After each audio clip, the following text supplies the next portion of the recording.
What's up, Philadelphia? Welcome back to First Time, Long Time. I'm Colin Newby of 97.5 The Fanatic and 93.3 WMMR. And we're officially past Eagles season, even though the NFL never actually ends. But I'm shifting focus to the other teams in town, the ones I'm actually covering in person when the teams are in the regular season. So Flyers coverage will pick up a little bit. In the second segment today, I'll talk some NHL trade deadline. And I also wanted to mention how great the episode with Bob Cooney was last week. I think that was probably the best episode of First Time, Long Time I've had yet.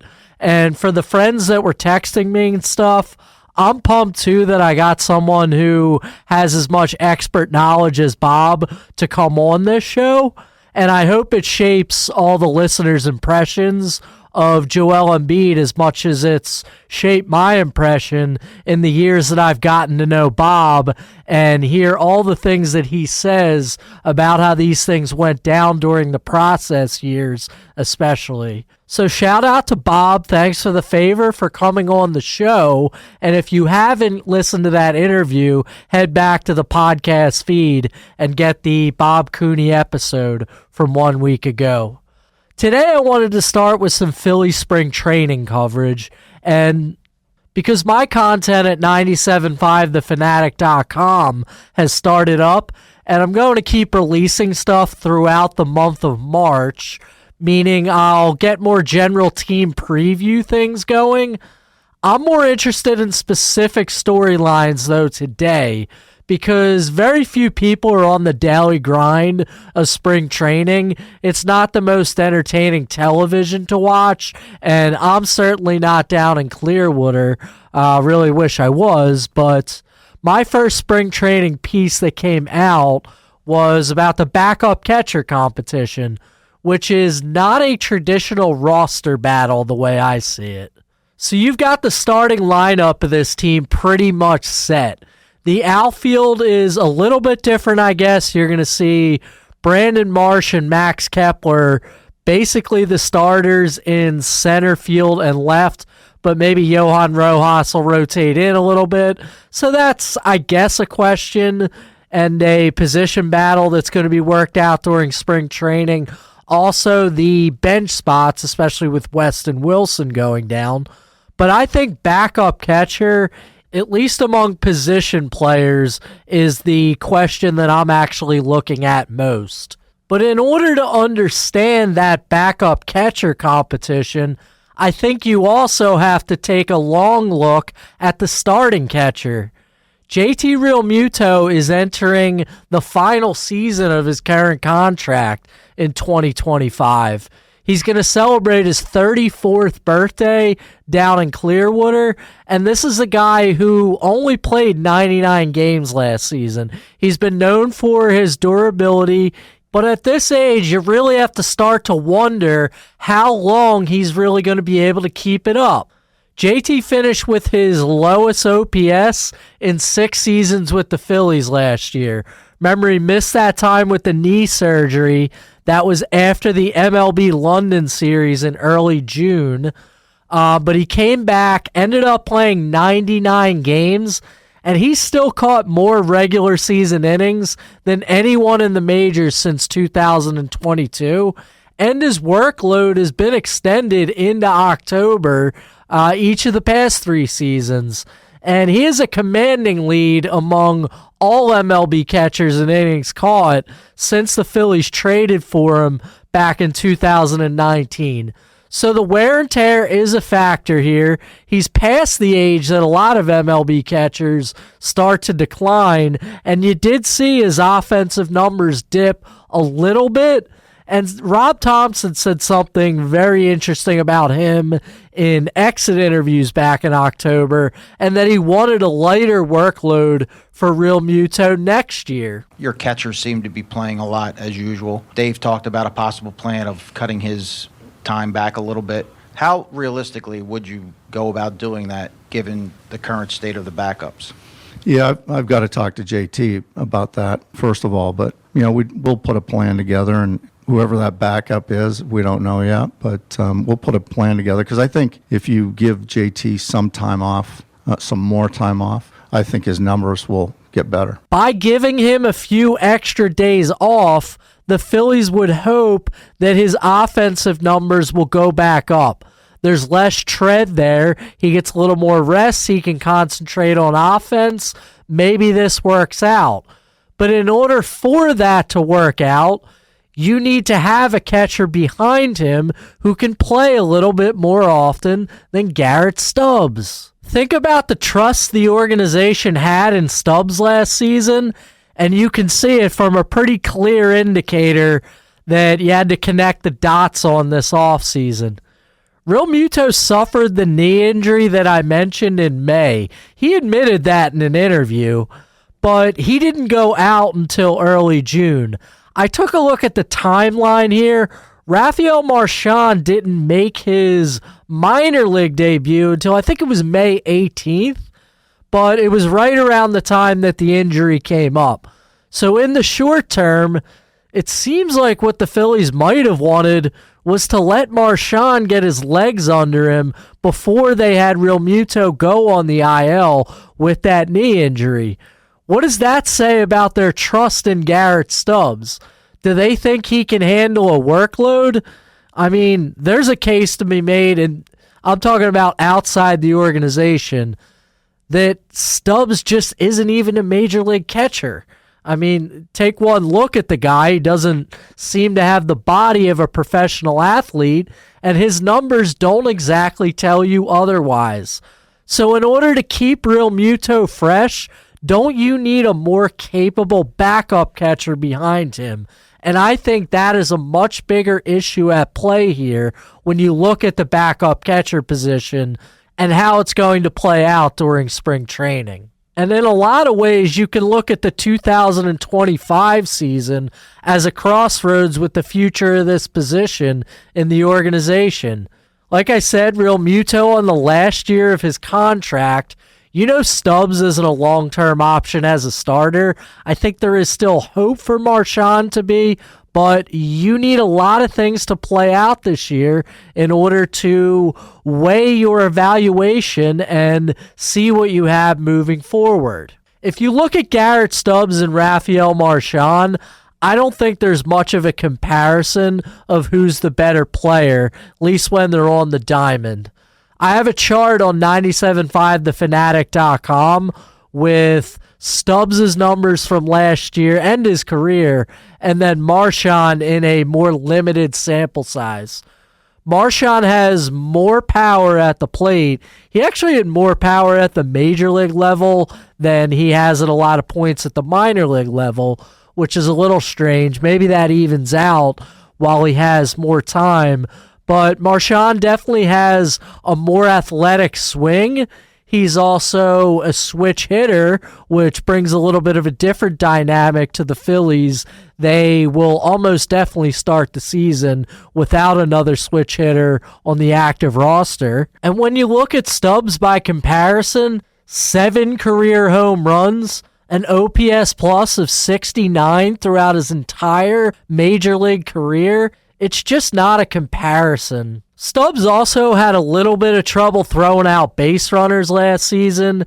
His rate of caught stealing was a little bit lower than his career norm, but of course Phillies fans have been spoiled with JT Real Muto for the past 6 seasons. He's been as good as any major league catcher at that. He's very athletic, and even his numbers last year were a little bit below his career averages too, but he's still one of the best catchers in the game, especially with that arm, that pop time. I also thought that Stubbs let some frustrating balls in the dirt by him during his time behind the plate last season. I wouldn't say he's terrible behind the plate, but I think it is safe to say that Real Muto's athleticism just outweighs anything Stubbs is ever going to be able to do.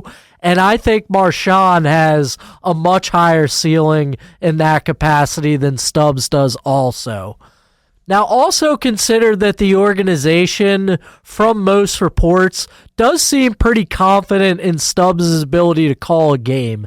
From an observer's standpoint, that's a little bit more difficult for me to judge, but I can say that what I know about JT Realmuto, he is one of the most trusted catchers in the game, and Phillies pitching coach Caleb Cotham leans on Realmuto as much as any catcher in the majors will get responsibility with the starting staff.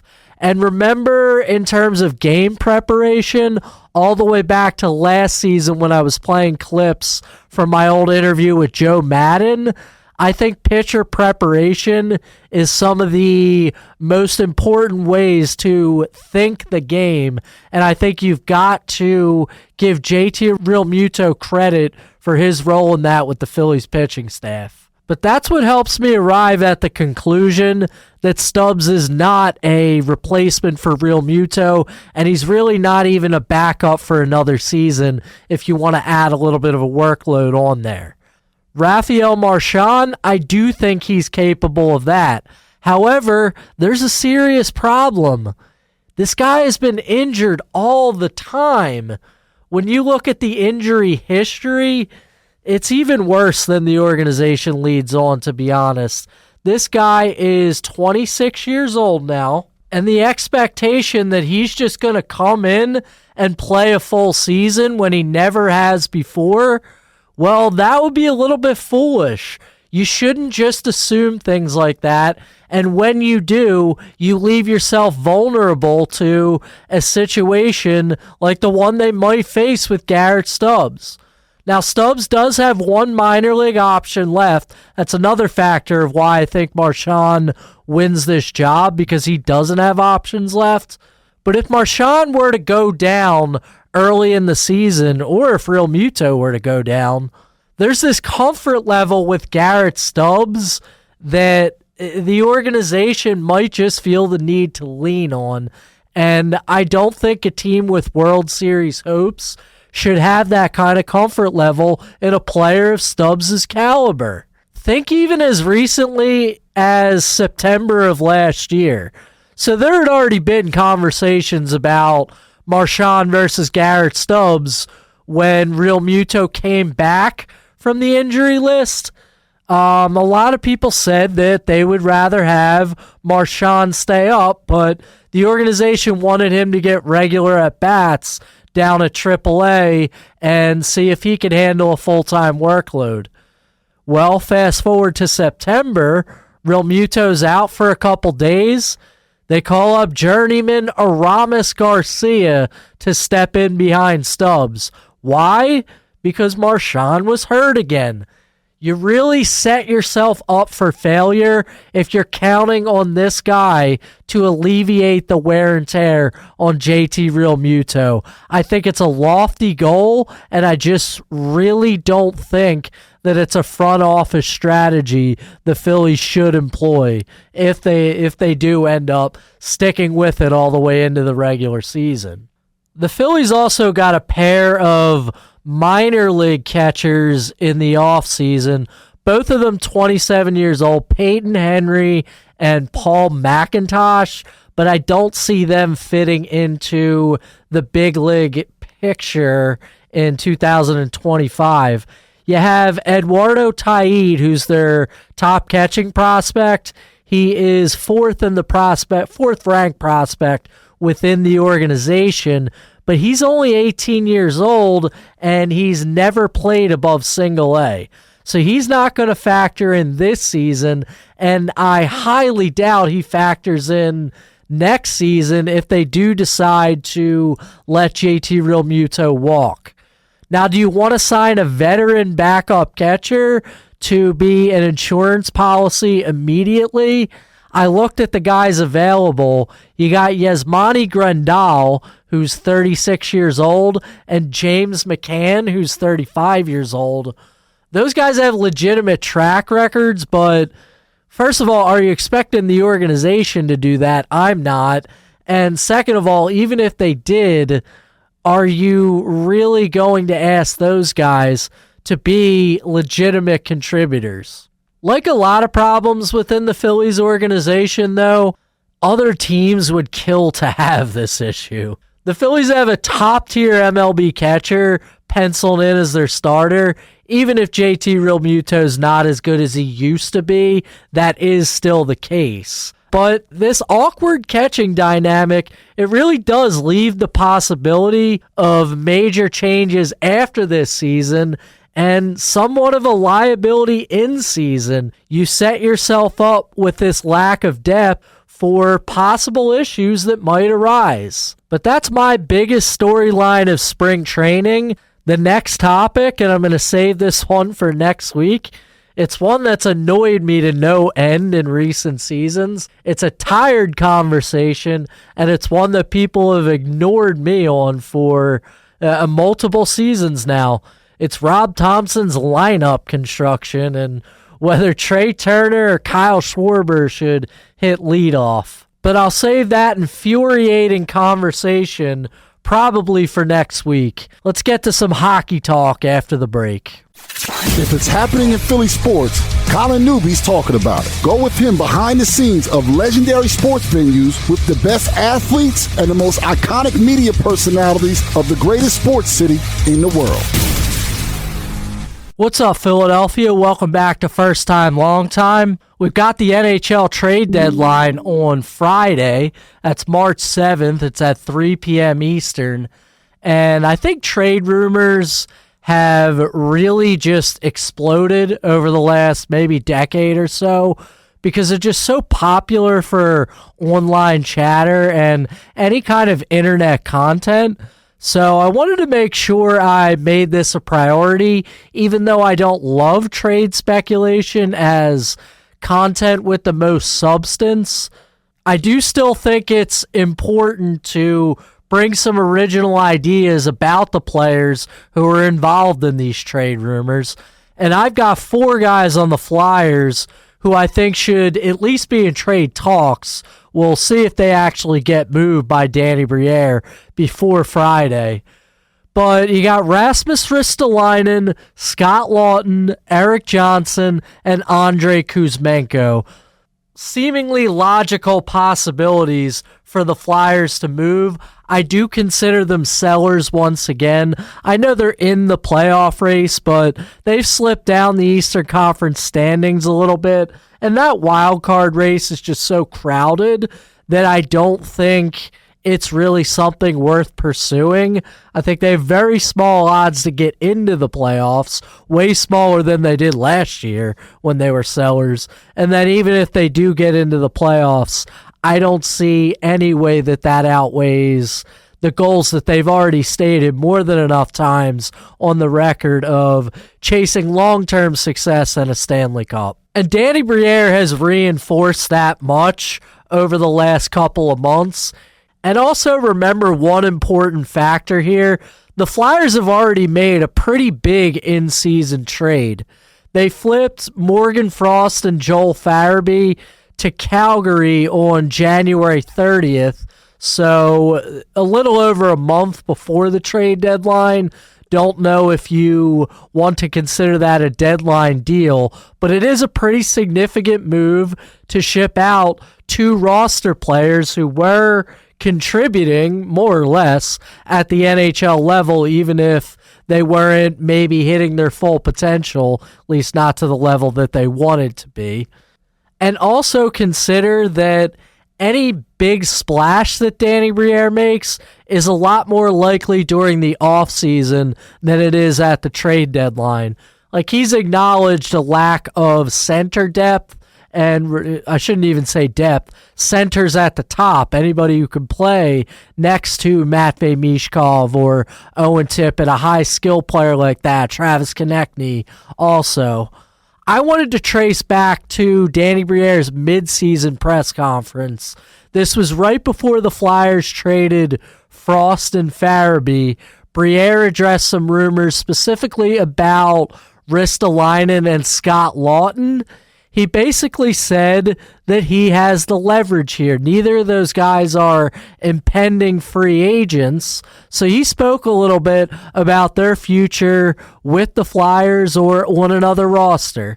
With Rasmus Ristolainen, do you expect a lot of dialogue around his name come the trade deadline, and could he maybe be one of the more difficult decisions for you? I don't know yet. There's teams that have called to inquire. Risto's been so good too for us, and he's not a rental. Now for us, there's no rush to treat him. We finally, have him healthy. We finally have him playing extremely well. To find a right shot D like that and to play in your top four, to play as physical as he does, they're tough to find. So we have him here for us too. We get excited about trading him, thinking about the kind of return we can get, but I'm not shopping him. I'm not trying to get rid of him. He's a big asset for us, and it would be a big hole if we ever have to lose him. So I really don't know where it's going, but I can tell you I'm not shopping him. I did receive some calls on him. You talked about how the bar to acquire a Scott Lawton is high because of the value you place on culture. Same thing this year, 12 months later? Absolutely. And Scotty still has another year on his contract. He's not a rental. Yeah, he's important to the dressing room, and I really think his play has really kicked in the last 20 games. I didn't really love his start of the season. But I could go on, and most of the team as a whole, we didn't have a great start. It was tough to start out west. We didn't have a great start. It took us a few weeks to really get going, and part of that is, a guy that's one of your leader in the locker room in Scott Lawton has a lot to do with that. He's critical to our culture. But again, if there's something that makes too much sense, it's our duty to listen and to do the right thing for this organization, this team moving forward. And, all the players, I've been very clear with the players. I tell them all the same thing. I'm not trying to get rid of a Risto or a Scott Lawton, but it's our duty to listen and do the right thing for the organization. First of all, Danny Briere is doing a good job of concealing his hand here. He does hold the cards in these negotiations. Ristolainen's got 2 years on his deal left. Scott Lawton's got 1. And that was a criticism that I had back when the Flyers hired Danny Briere and Keith Jones. It was Briere's first time being a GM, and Jones had no front office experience. Well, these guys have handled these situations pretty well, and Briere just gave you another example of why. He's not going to say that he'd like to move Ristolainen, that he'd like to move Lawton. No, he kept those guys' values up, and I think he handled that question very confidently. I'll start with Ristolainen. I think he made a lot of good points there. Ristolainen is a 6'4" right shot. I can't seem to ever bring myself to understand why NHL teams are so obsessed with right-handed defensemen, but I acknowledge that it's the case, and it does drive up his trade value. The book on Risto at certain points in the past is that his contract is an albatross. He doesn't live up to that $5.1 million annual cap hit. Well, this season at least he has. There's been a lot fewer injuries because remember in the past couple years he's been pretty banged up, missed a lot of games since signing that big ticket with the Flyers. And I think this is the best he's played in his career. He's showing way better mobility, and John Tortorella has talked about that in post-game press conferences, at practices a lot, how Ristolainen has really started skating, using his athleticism more, not just being a stay-at-home who will try to crush people in his own zone. He is joining the play a little bit and showing off that speed. He's pretty fast for a guy who's 6'4" back there. The reason I really think the Flyers should trade Ristolainen is the confluence of that health, the effective play on the ice, and the desire that Stanley Cup contenders have for a player like Ristolainen, a 6'4" defenseman, a guy who can throw these big body checks. Stanley Cup contenders just salivate over that stuff because they're picturing him in a 7-game playoff series when things get a little bit chippy. For better or for worse on their parts, I tend to think these things are a little bit overstated at times.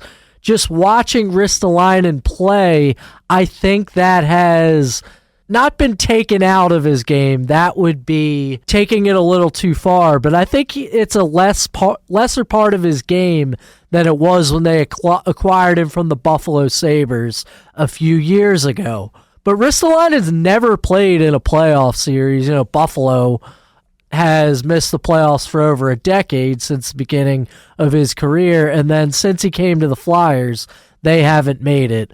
So that allure for a team could be pretty high, and it could drive the market. In the weeks leading up to the trade deadline, I'd say the insiders have kind of poured cold water on this idea that there is a huge market for Ristolainen, but I think that if Briere works his magic, that a first-round pick isn't out of the question. And if that does come up, I absolutely think that the Flyers should pull the trigger.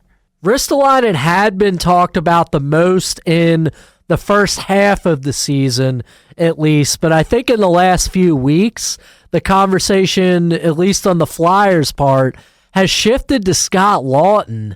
And this is a guy who, you just heard Briere say it, he's such a good pro, so important to the culture, assistant captain, all that stuff. I'm sure you've heard it before if you followed the Flyers at all in the last couple of years.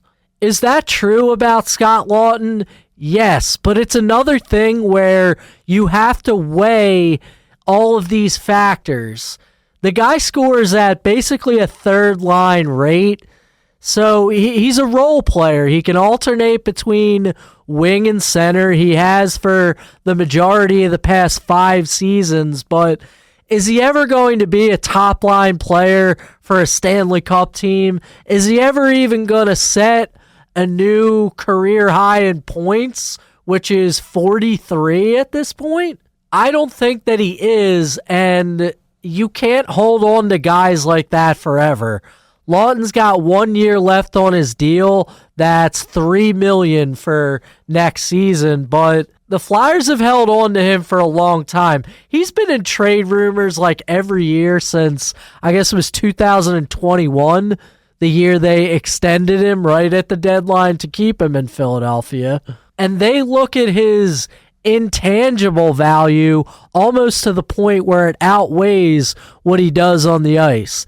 They love Scott Laughton so much, and he's one of those people where I say, I'll believe that they're trading Scott Laughton when I see them trade Scott Laughton. I got a little more poetic with those words in my Scott Laughton article on 975thefanatic.com. But teams are going to have to blow the Flyers away if they really want to get this guy. And by the way, I thought it was hilarious that he posted that one picture online recreating the Last Supper painting.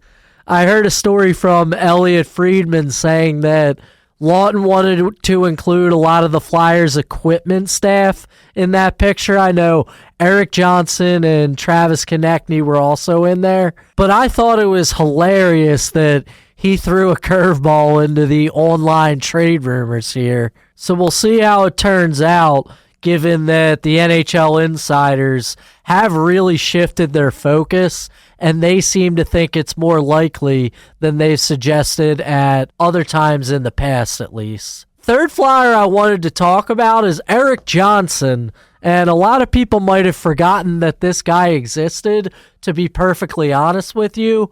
But Eric Johnson, another respected veteran type who the Flyers value because of this whole culture thing that they talk about all the time.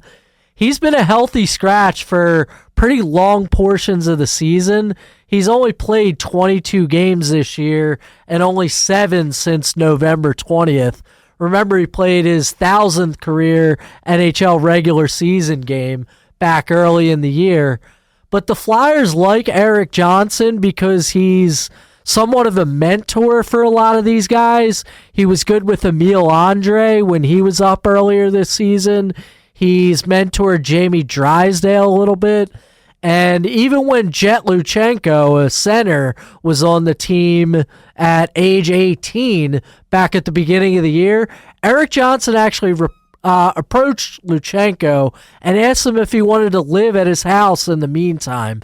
So he's just that kind of basically wise older guy who knows what he needs to do and doesn't even have a problem sitting as a healthy scratch.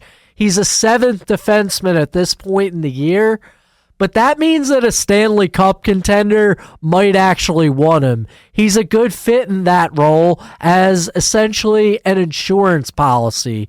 These contenders don't like to be vulnerable to the point where one injury would leave them with some rookie who has never played in a playoff game jumping into a situation he's not ready for. And I think a contender will offer some late round draft capital if the Flyers are interested in it. Eric Johnson spoke at the Flyers Charities Carnival, and the 97.5 The Fanatic broadcast was with John Kincaid and Kevin Cooney. And Johnson acknowledged that he's had some conversations with Briere about what might happen at the deadline. And if nothing happens, even next year. I've always said that it would make a lot of sense for this guy to stay in the organization after he retires, which could be after this season. But he's a great speaker, and maybe some kind of broadcasting role. I would not be surprised at all to see that happen. But Eric Johnson's short-term future, I think, is relevant to the NHL trade deadline.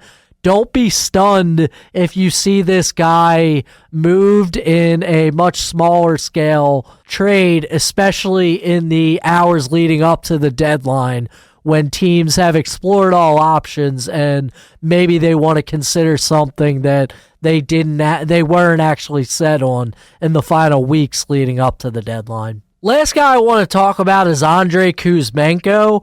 And I'm not going to dive that deep into this one. There's actually no individual article for him up on the Fanatic website because I think most of the speculation has just come from the media. And rightfully so. It does make sense that the Flyers might want to trade Kuzmenko. He came back in that Farabee Frost deal with Calgary, but I think that had a lot more to do with moving his contract than it did with his fit with the Flyers. A couple of other outlets have floated out there that maybe there's another deal since the Flyers didn't really see him as that much of a fit in the first place. Maybe it's a quick stop in Philadelphia and then you flip him again. And this guy scored 39 goals in his rookie season. And remember, he was 26 as a rookie because he spent the early years of his pro career over in the KHL. But he's not far removed from a dynamic offensive season like that in 22-23. And if he were to jump onto a new team and hit the ground running, kind of like he has with the Flyers, then yeah, it does make sense that a contender would want to trade for him. But I think the qualities that make him attractive are the reasons the Flyers would want to keep him for the rest of the season anyway. This guy's already added a little bit to the power play, and God, could any unit on this team use a spark? There's about 6 weeks left in the season.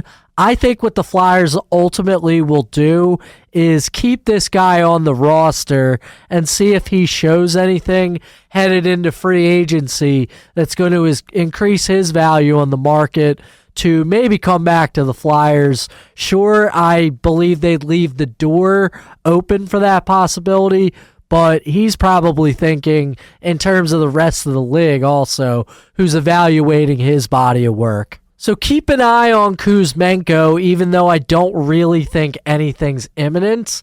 And keep following those online rumors, because this is the time of year where something can flip upside down any second. This entire episode could be obsolete by the time it gets released because trade news drops all of a sudden.